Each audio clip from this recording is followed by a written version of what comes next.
we joyfully unto God. We sing so joyfully unto God.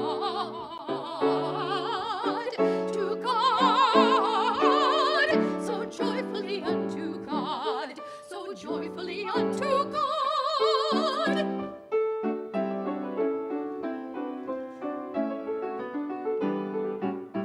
Now sing we joyfully unto God. We sing so joyfully unto God.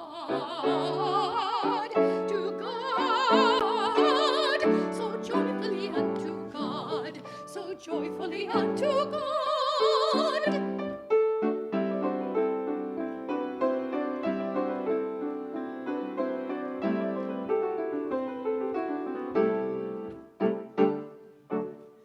Now sing we happily unto God. Now sing we happily unto God. Now sing we happily unto God. Now sing we happily unto God. We sing to God. We sing to God.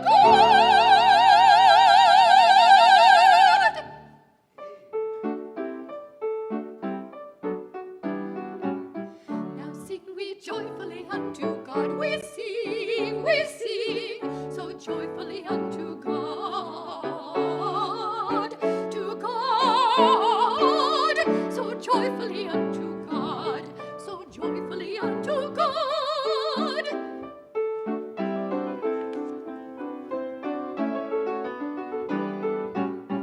Now sing we joyfully unto God. We sing so joyfully unto God.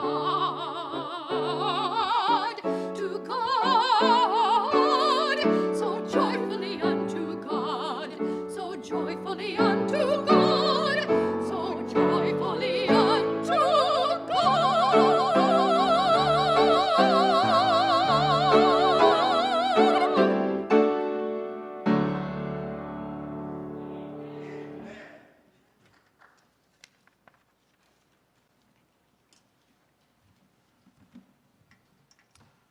Thank you, Gail and Julie. I sing joyful unto God, but the only one that's joyful is myself. No one else is joyful when I sing. So that's beautiful voices. Thank you. I'm glad everyone has survived the week. What a week it was. Between hailstorms and a tornado and wind, I hope no one suffered too much property damage. We had some hail at our house, but fortunately no windows broke. But several of our neighbors did on the north side. And Pastor Bill, thank you for allowing the time today to discuss a topic that's something that's very topical right now. Coronavirus. I suspect a number of you are probably tired of hearing of it, but there are some spiritual applications and some practical applications for our lives I think that we can go through today. So if you will, bow your head with me as we have a word of prayer. Heavenly Father, we thank you this morning that we can come together on your Sabbath day. While we may be scattered about the city and not all here, we know that your Spirit will be among us and guide our minds, guide our hearts. May your words come through today. May the messenger not impede your message. And may we all go home refreshed and know that you are coming soon. In Jesus' name I pray, amen. Jacob was a 37-year-old male who was an active duty soldier. The military very early on was concerned about the spread of coronavirus among their troops, and very early on canceled all activities for the troops and issued a stay-at-home order. It was the end of February when this started. Jacob went home and he lived alone, but did not care for the stay-at-home order.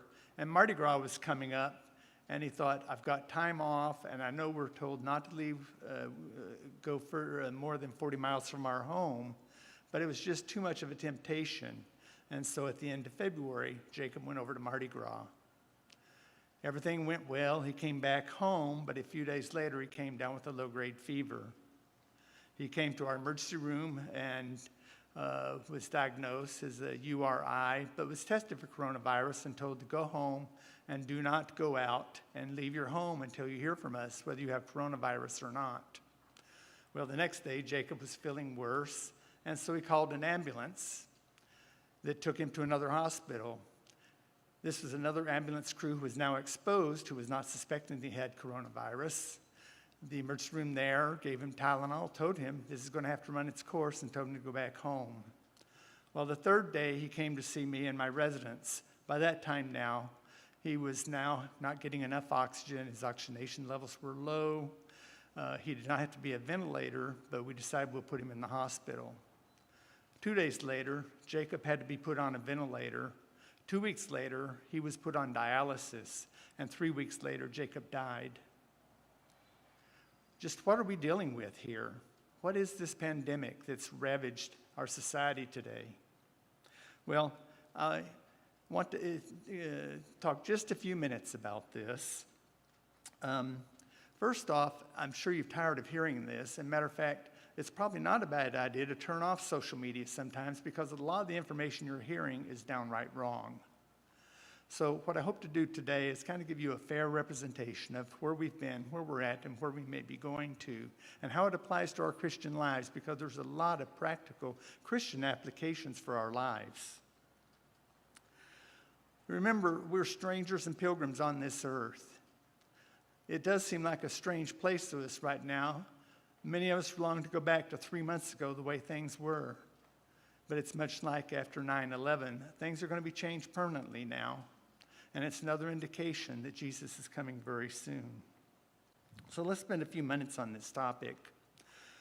This slide shows from this morning the number of cases that we currently have in the United States and around the world. And unfortunately, we're now over 104,000 deaths here in this country. As you can see on the bottom middle slide, however, the number of deaths is slowly trending downward, which is a good sign. In the first slide on your left, the number of deaths, or the number of cases, is also trending somewhat downward, so that's good news. But now as we open things up, we're going to see if the cases start to go up again, and if it's something that we'll have to reverse course for. One thing that we need to keep in mind that the epidemiologists and virologists tell us is there's a 2-week lag time between policy change and when you're going to start seeing a change. So a lot of times the media here the past few days says, oh, we've opened things up and now things are worse. Actually, right now, we need to wait 2 weeks to see what a difference that's going to make. So here's a brief outline of where we're going to go to today. We're going to discuss coronavirus in you. We're going to discuss its effects on your family. We'll discuss you and your effects on the community, and then coronavirus and end-time events. So let's talk first about coronavirus and you. Let's talk briefly about the difference between bacteria and viruses, because this is always somewhat confusing. Bacteria have been around since the creation of man, probably. There's many types of bacteria. There's strep throat that you've probably heard of, which is called by Streptococcus. If your child gets strep throat, you're going to see Dr. Jose and probably get antibiotics for it. If you have trouble urinating, young women, your doctor's going to call an antibiotic in because that's caused by a bacteria. There are a lot of bad bacteria, but there's actually some beneficial bacteria, and this is significant. Bacteria required in order for plants to fix oxygen into their roots. Were it not for bacteria, the plants would not grow. And so bacteria are actually beneficial in some cases. Now, viruses are much different. You can see on the right, there's a number of types of viruses. There's HIV, there's hepatitis, there's Ebola virus. There's a number of different types of viruses there. Now, viruses cannot live outside another person's cell. It has to live inside one of your blood cells, or inside one of your body cells, or inside of a plant cell. So it's one of those things that requires human to human or a transmission in some way. Now, coronavirus is one of the large viruses in this category. Let me go back to this slide for just 1 second. This is the life cycle of a virus, and this is important. If you start in the top right, you see that the virus invades a body cell. It goes from there, it overtakes the machinery of that cell. When it overtakes the machinery, its whole purpose now is to make more of its children, and it makes thousands of those. Once that occurs, the cell breaks down, the cell wall breaks down, spreads out thousands of these little children viruses that now go on and attack other cells. It's very important here, number one, we'll come back to this just a second, because this is what the thing that makes the coronavirus so deadly and dangerous for us.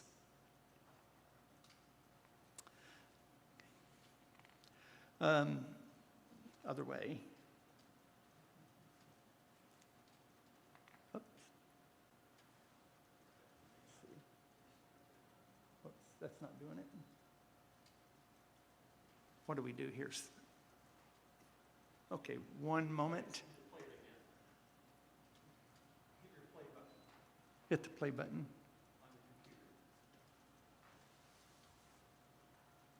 Let's see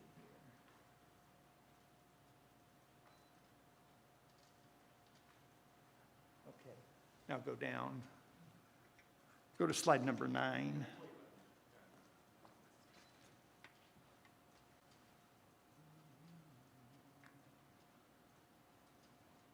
Okay. This is a picture you've probably seen several times. This is an artist's conception of what the coronavirus looks like. However, the actual virus looks a little bit different than this. And go to the next slide. Will it work? There we go. Good. This is what an actual coronavirus looks like. These things are very, very small, and you can't see them with the naked eye. You can see they're somewhat circular. They're actually round if you imagine it in 3D, much like a ball. But they've got these little knobs around the sides, and it looks like a crown. Indeed, the name corona is Latin for crown. And basically, this is where the name comes from, a crown virus. The real name for COVID-19, or the current coronavirus, we actually call it SARS-CoV-2, but that's kind of cumbersome to refer to in the media and to refer for everyday language. And so they've renamed this coronavirus disease of 2019, and you can see where the CO comes from, the V comes from the virus, and D comes from the disease. And so you get COVID-19, and that's where this name that we use today, COVID-19, comes from. Now, coronavirus, this virus that we're dealing with currently is fairly new. The coronavirus is not a new virus. Interestingly enough, if you look down at number 5, we had SARS virus back in the early 2000s, and that affected quite a bit of Asia and also into Canada, and there were not a lot of deaths with that. We also had the MERS virus, it was called, Middle East Respiratory Syndrome. This is caused by a COVID virus as well, and once again it affected Asia as well as the Middle East. And then we have the current novel coronavirus, or COVID-19 here. But the interesting thing about this is if you've ever had the flu, you probably had coronavirus once before. About 1/3 of cases of the flu were caused by coronavirus, along with influenza virus, adenovirus, and some other viruses. You may remember this slide. Early on, we were trying to keep the coronavirus out of the United States. And one of our first cases was here in Texas. Okay. Where did the coronavirus originate? Well, it's interesting that a virus has a fingerprint much like your own human fingerprints. We can track where a virus has come from, how long it's been around, and so on. And this is very useful for us to try and figure out where this virus came from. Lancet, a big medical journal, did an article a few weeks back that showed that this human virus that we have has a 99.98% match to bats. And we know that source came very rapid and very recent. So we have very unique diets sometimes as humans, but we don't eat bats. So the question is, how did this coronavirus get from bats to us as humans? Well, we can go back and look at previous infections and get an idea from those. The SARS virus went from bats to the civet cat, and I'm not sure how to pronounce that. I looked online and I heard it 3 different ways. The MERS virus went from bats to camels to humans, but we have a big question mark about bats going from bats to some unknown animal to humans. So this is a picture of one of those civet cats. It's kind of interesting. Apparently they're a delicacy in Asia. And so we think that's how transmission occurred of the first SARS virus to humans. Just as a point of interest, Chanel number 5, and I don't know why it says number 5, but that comes from the musk of one of the civet cats, and they used that until 1998. Here we have a picture of camels. This is from our mission trip in Kenya a few years, actually last year, I guess. And these camels are being led to the slaughterhouse, be slaughtered, and they're used as food over in Somalia and much of the Horn of Africa. So we still have the question mark, how did this go from bats to humans? So next slide.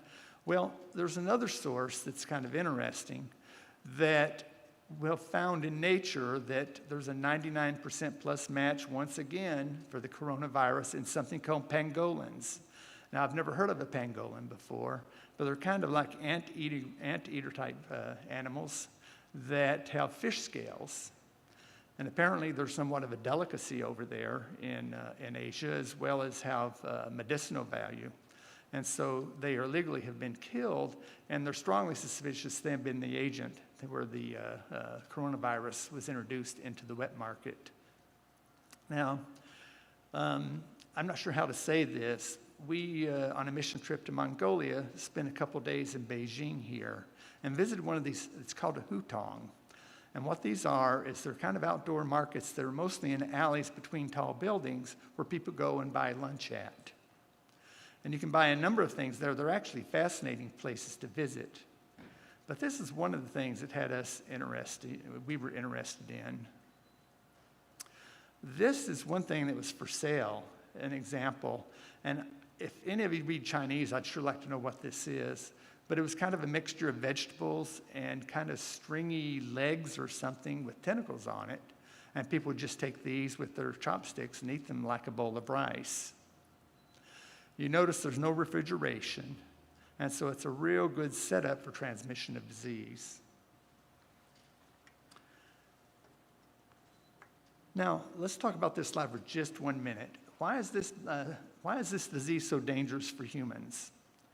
Well, I mentioned to you that viruses have to attack a human cell. Here we have an artist's representation of one of the viruses attacking a human cell. Now, each of the viruses has something called a spike protein. A spike protein is something that pierces the cell, and once it pierces the cell and gains entrance to the inside, it pours forth its genetic material over the inside of the cell to take over the machinery of the cell. Well, there's varying ability of viruses to attack our human cells, and our human cells have varying abilities to defend itself against this attack.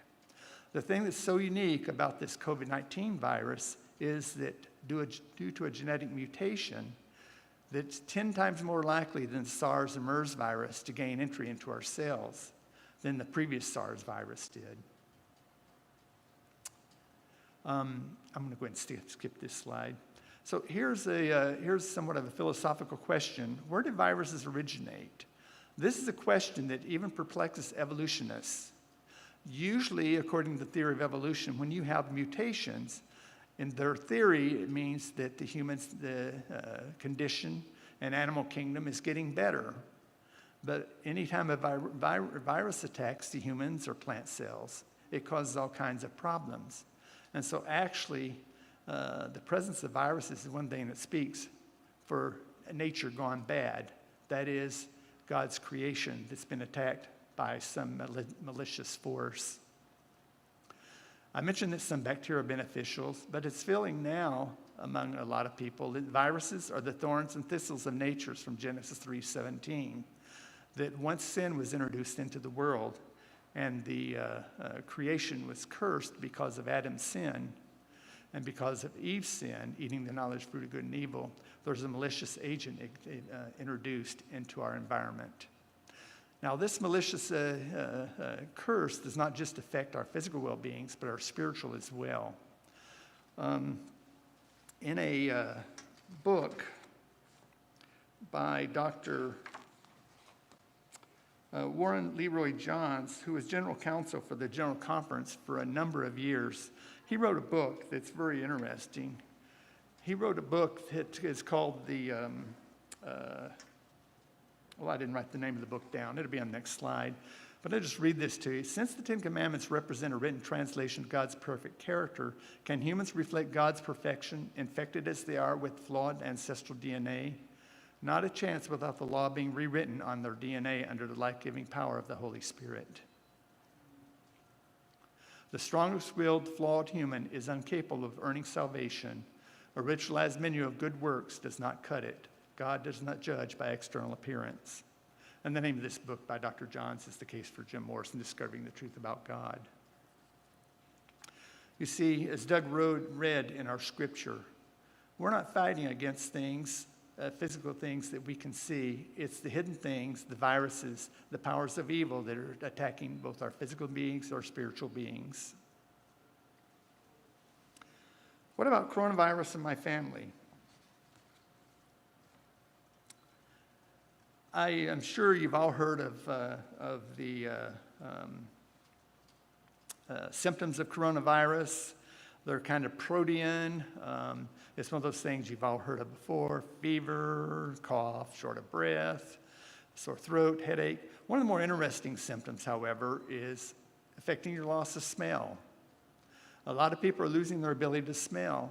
Matter of fact, in Europe, if you present with a fever and respiratory symptoms and lose your smell, that's diagnostic of coronavirus, and they don't even test you. They treat you like you have it and send you home and isolate you. What can we do to protect our families? Well, I'm sure a lot of you have seen this slide before.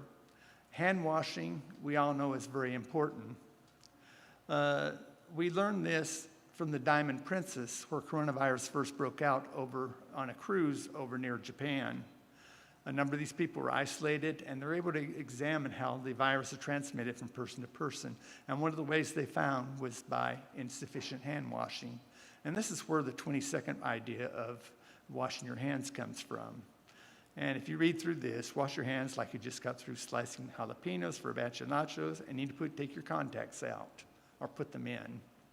You know how much you would wash there.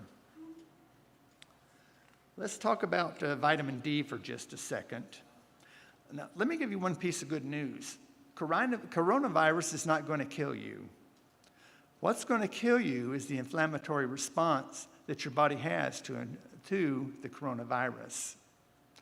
Once the virus invades your cells, your body mounts an inflammatory response that affects a lot of the tissues throughout your body, one of which being the lungs. And this is the reason you see so many people and health officials concerned about the number of ventilators that we have in a community. In that upper left-hand corner, you can see over a 3-day period how this patient went from being kind of bad to real bad on the right. I probably don't have to tell you, if you've got that many wires and tubes in you, that's probably a bad prognosis. Well, they have investigated what we can do to lessen that inflammatory response. And one study that came out of Europe suggested that low levels of vitamin D may be responsible for more of a severe response to the coronavirus. And so they suggested supplementation with vitamin D. Those who had low levels were found to do worse, have a higher mortality. Now, here in the United States, we have a lot of people who have low levels of vitamin D, which is very surprising because we have such a rich diet here. But they were recommending that you go ahead and take a supplement of vitamin D if you're comfortable doing that. They've actually backed off that recommendation this week, but I still think it's not a bad idea, as long as you're reasonable about it. No more than 2,000 international units a day is probably not a bad idea and help protect you. Don't take large doses or you're going to wind up in the emergency room seeing me with your calcium and phosphate all out of whack, and that can be life-threatening.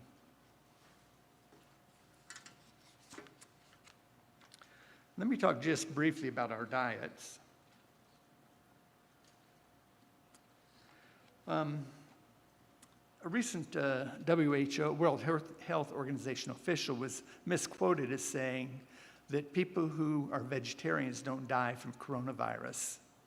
And that got a lot of play in India because there's so many vegetarians over there. However, that is not true. Vegetarians still can die from coronavirus. Meat eaters die from coronavirus. The thing that is true is whether you're a meat eater or a vegetarian, the more fruits and vegetables you include in your diet, the more likely you are to survive coronavirus and have a better course.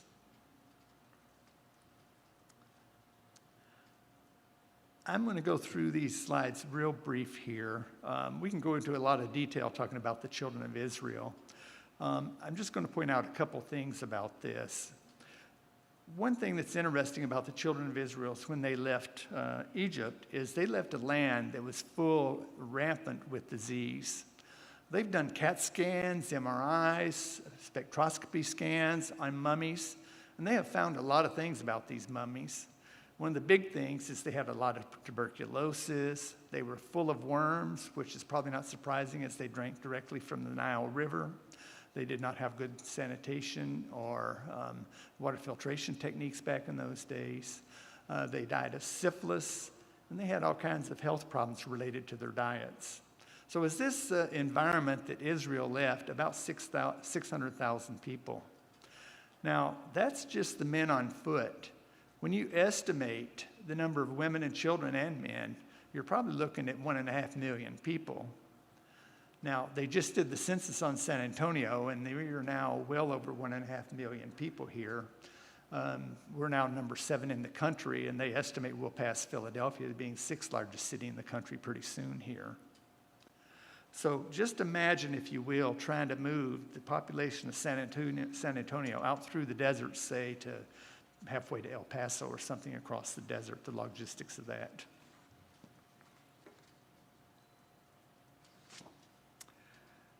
In the original diet, God recommended that we eat fruits and vegetables. However, just because of the sanitation problems and the food that they were going to be eating, God issued a lot of instructions in the book of Leviticus.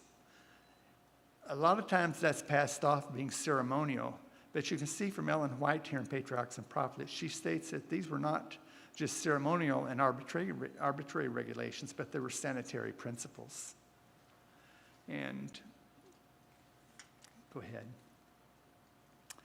I'm not going to go through these in detail as to the clean and unclean animals. One thing that's worthwhile reading through this afternoon and going through again, but one thing that I'll just make mention of is you'll notice that God also informed them not to touch their carcasses once they were dead animals. And we'll come back to that in just a minute here. Those who had touched dead animals were banished from the camp until they were determined to be clean. And it's interesting, and I don't want to make a whole lot of I don't want to make too much emphasis on this, but it's interesting that we're seeing a lot of cases of coronavirus in meat packers and people who make in the meat industry. Now, the studies say that they believe that that's due to close proximity where the meat packers work. But Mark Finley questions if the form of the research will not show that there's something else going on here that has to do with being a meat packer. But there is a lot of disease and a lot of coronavirus among people working in meat factories. Going to the next slide here. Okay, next slide. Diet's very important. But one other thing, and I'm sure Dr. Jose could speak to this better than I, but one thing is talk to your children and your family about COVID-19. This is very confusing to your children as to why daddy is not going to work, mommy's not going to work, why they're not going to school, their brother and sisters aren't going to school. Things have changed, and they do pick up on mommy and daddy's anxiety. Mommy and daddy may not be working. There's financial trouble. And it's very disturbing to children. They did a study in a journal called Child Psychology, talking about the fallout after 9/11 on young children.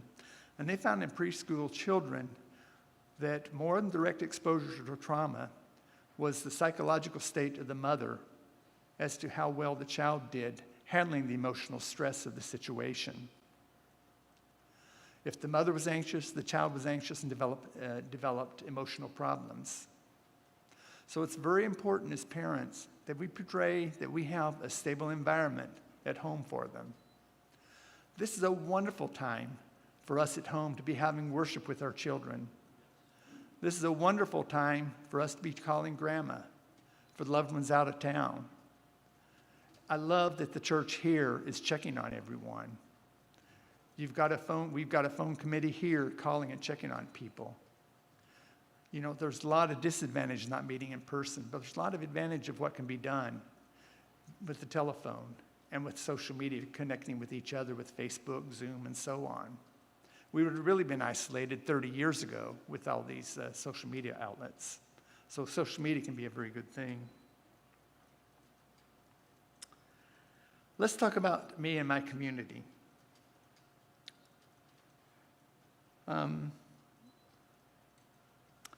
We're all in this together. It's kind of the catchphrase that's going around right now.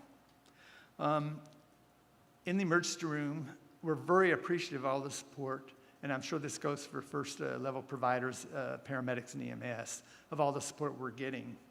Matter of fact, my waistline can't take a whole lot more support from all the cookies and stuff that are being sent to the emergency room.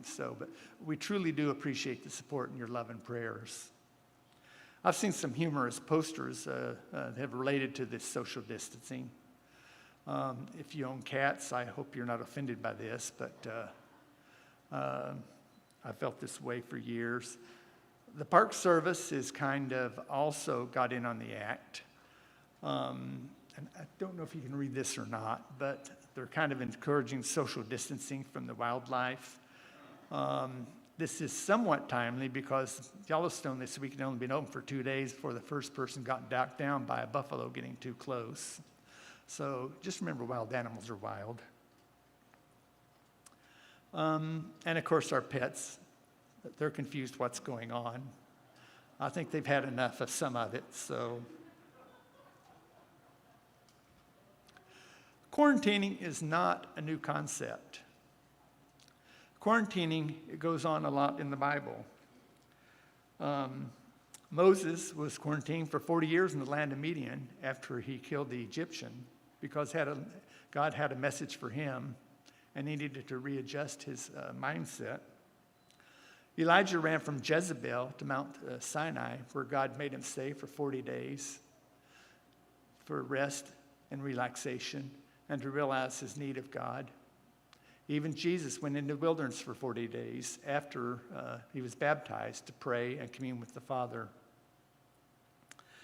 Quaranta is the Italian word where quarantine comes from. Quaranta in Italian means 40, evidently, and it comes from back in the 14th century when the Black Plague was raging through Venice and Europe, and they would make the ships stay out in the ocean for 40 days to make sure that they didn't have the Black Plague and not contagious before they would let them come in and unload their goods. And so the quarantine term came from then. This is a kind of a comparison of plagues down through history. And I just want to point out a couple things here, and this is a little hard to see. The biggest plague was the Black Plague back in the 14th century. That killed between 20 and 50 million people, knocked out 20% of the population, they estimate, in Europe. This is caused by a little bug called Yersinia pestis that was carried on fleas. Smallpox is the second one there, kind of in the yellow. Fortunately, we had pretty much eradicated smallpox until it was feared that it was being used as a weapon a few years ago. So we have started vaccinating people at risk once again. But that also killed a lot of people. I'm just going to point out here in the bottom center where coronavirus is in relationship to the pandemics in history. And so you can see that 100,000 people is a lot of people. But compared to history, we have a long way to go. Just a couple over, you can notice there is the H1N1 virus that killed about 200,000 people. That was the swine flu back in 2009. And so we still had more people killed from the swine flu from coronavirus. The difference is that the coronavirus is ongoing, so we don't know how many people are going to wind up dead from coronavirus. I want to talk about the Black Plague for just a minute here. It's known by several names: the Black Death, Black Plague, bubonic plague. Interestingly enough, it started in Mongolia.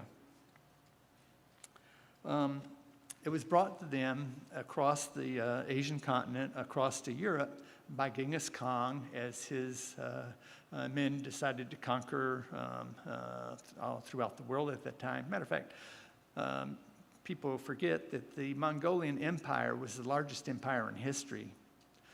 The Mongols got within 10 miles of Jerusalem back in the 14th century. And as John Bradshaw points out, were it not for God's intervention in his mind, because they had a death at home, Jerusalem may have fallen and our Christian history may have changed dramatically. So, but the Mongols conquered the Middle East. The Black Plague is felt to have started on a small rodent that lived in the mountains in the steppes around Mongolia. They brought it with them. The rats were infested. They brought the rats with them unknowingly and carried it to Europe, where it was very deadly. Now, the people did not know that the Mongols brought it. They actually blamed the Jews at that time. Now, what happened is the Jews did not suffer as much as the rest of the population. And so the people said, there's something wrong. You're the cause of this. And so they blamed the Jews. So they had massacres of the Jews at that time. On St. Valentine's Day, one day, over 2,000 were killed in one city alone. Now, the reason that the Jews probably did not suffer as much as the rest of the population is threefold. First off, the Jews tended to be isolated from the rest of the population anyways, because they were somewhat ostracized. Secondly, they only ate clean animals, and they avoided the carcasses of dead animals. And so that somewhat protected them. And so they followed the Levitical inscription that you don't touch dead animals, which is where the fleas dealt on the dead rats. So they were fastidious about making sure their diet and so on, that if you came into contact with the unclean animal, you were put outside the camp. And the third reason is they were also very fastidious about keeping their homes clean. And you can see in Leviticus, when you read through there, the priest, who was basically the public health officer at that time, would go through and had to declare your home clean before they would let you go back and live in the home. And if it was still unclean after so long, the house was destroyed. So in either case, hopefully this would never happen today, but I'll just add it as a word of caution. The plague started in Asia, in China, in Wuhan. Hopefully, people will not blame the Chinese for this. There have been a number of plagues that have been blamed down through history that just because of point of origin and for a point of reference, we've used those terms like German measles. The Ebola virus named after Nigeria, forced Nigeria, Hong Kong flu. In this case, you named it COVID-19, but hopefully no one would ever blame the Chinese for this because it's a very unfortunate situation. This did lead to quarantining here in Texas, as you can see. Let me go to the next slide and talk just briefly about this. Let me talk about quarantines for just a minute. There's benefits and risks associated with quarantine. We know it limits the spread. We're able to protect the most vulnerable. We isolate those with the disease. These are all benefits. However, there's risks associated with it. With people being locked up at home and not going to work, increased stress from being out of work and so on, we're seeing increases in domestic violence and alcoholism. There's lots of stress in the families, children being abandoned and so on. A second disadvantage is shortened lifespans. Studies have shown, and this comes from Dr. Stephen Lee at Loma Linda University, shows that 2% of the population that's quarantined is going to have significant health problems because of the quarantine. There's increased risk of suicide, increased risk of alcoholism, increased risk of psychological problems.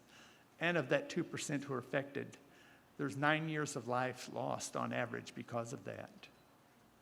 Secondly, when the primary wage earner loses their job, their risk of dying over the next 5 years has increased 64%. So besides the economic impact, there's lots of emotional impact as well about quarantines. So just something to keep in mind. I'm glad I'm not a public health policy officer that has to make these decisions. Just briefly, next slide. No big mystery about why we wear masks. You can see a person sneezing here. There's quite a spray that goes out. The closer you are to them, the more the aerosol droplets you're going to get. So they've recommended 6 feet. This church sign kind of summarizes it well.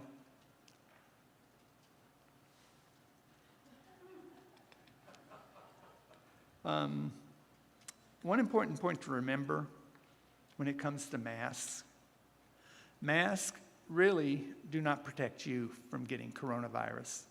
Mask's biggest benefit is protecting others from you giving them coronavirus. That is unless you wear an N95 mask. So it's very important to keep in mind that you're wearing masks to prevent yourself from giving coronavirus to others. Go ahead, next slide. I'm going to mention this briefly here.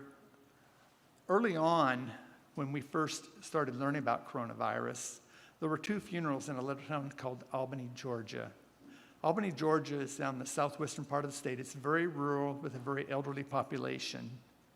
There was a beloved janitor who died and a 67-year-old man who died. And their funerals were within a couple days of each other. To one of the funerals, there was a gentleman who came from Atlanta that had the sniffles but did not realize he was carrying coronavirus. When this man went home from the funeral, a few days later was admitted in Atlanta and died of coronavirus. Well, back in Albany, where this town had the 2 funerals, suddenly the local hospitals were overrun with people. The number of dying skyrocketed. As a matter of fact, right now, there's been, as of Wednesday, 778 cases in this small town and 143 deaths. It's the second largest number of deaths in Atlanta outside of Fulton County, which is where Atlanta is. So you can see early on, this coronavirus is very easily spread, especially when you're at a funeral where people are hugging and crying and so on, and coming in contact with bodily fluids.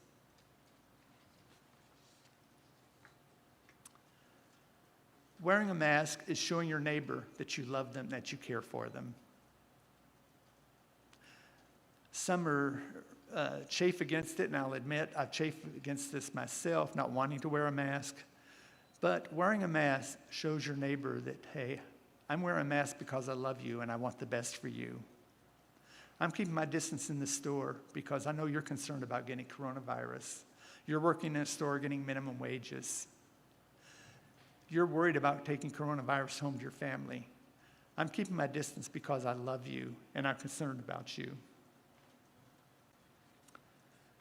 And Mark Finley, and I'll just mentionly, Mark Finley goes one step further and says that this is much like rendering under Caesar what is Caesar and under God what is God's.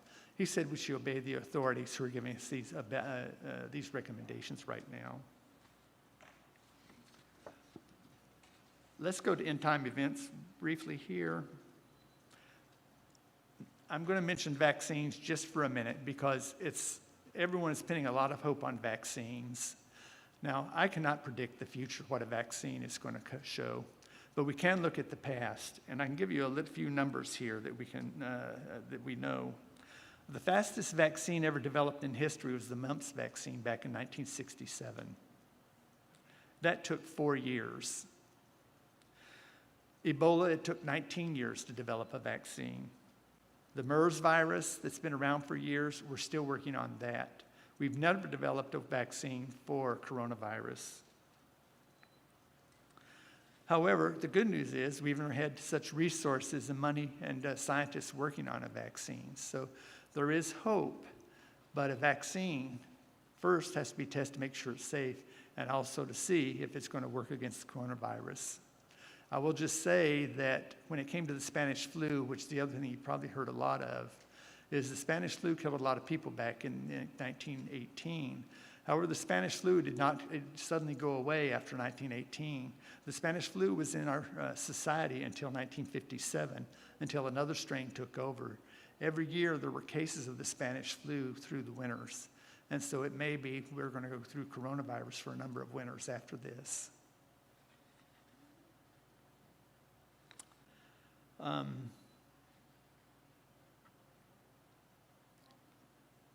Go ahead, a couple slides over.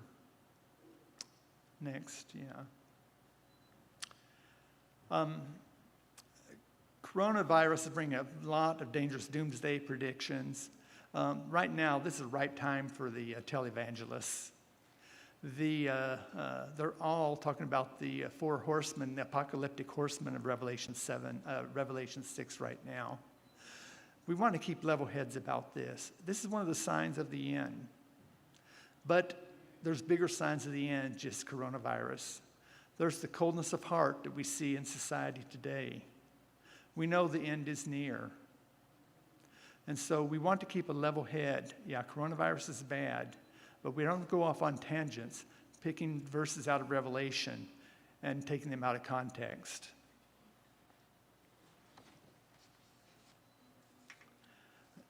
A couple slides, Doug. One more. If you've been sleeping for the past 40 minutes, I want you to wake up for this, because this is the most important slides of what I'm going to present to you. And this is the take-home message here today.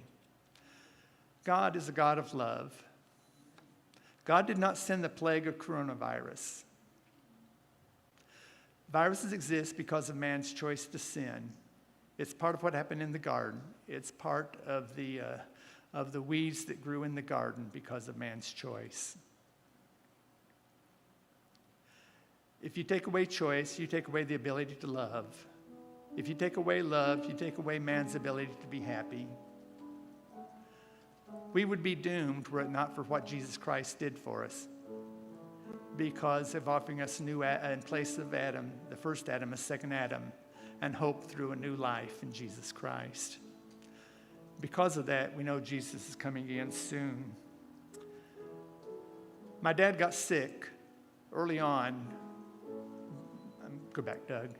My dad got sick early on, right after things began to be locked down, and we had to make an emergency trip back east. It was very eerie flying. At one flight, there were only 4 of us on the airplane. Atlanta looked like a ghost town on the left. This is the airport on the right in Dallas, and you can see it was totally deserted. Everything was closed. Everything was locked down. But the thing it reminded Pam and I was the Gaither song that said, "The King is coming." Let me read just a couple of the words to you. Gail and Julie are going to sing this to us. That the marketplace is empty, no more traffic in the streets. All the builders' tools are silent. Busy housewives cease their labors. In the courtroom, no debate. Work and art is suspended. But there is hope in the last verse. I can hear the chariots rumble. I can see the marching throng. The flurry of God's trumpet spells the end of sin and wrong. Regal robes are now unfolding. Heaven's grandstand is all in place. Listen as they sing the words to "The King is coming."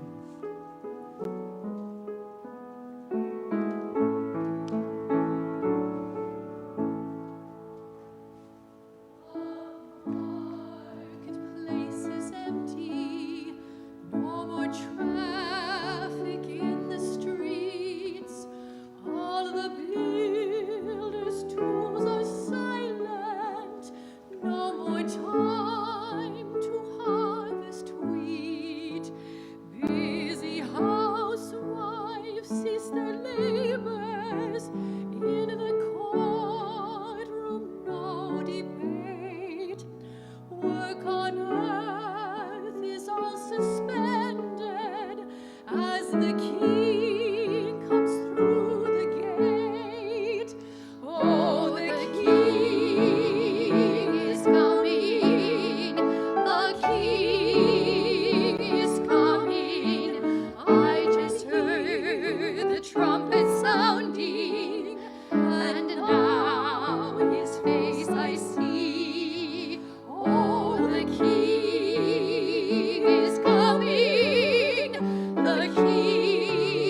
that he has mended, those from prisons he has freed, little children and the aged, hand in hand stand all aglow, who were crippled, broken, ruined, clad in garments white as snow. Oh, the King is coming, the King is coming. I just heard the trumpet sounding, and now his face I see. Oh, the King is coming, the King is coming. Praise God, he's coming for me. I can hear the chariots rumble, I can see the marching throng, the flurry of God's trumpets spells the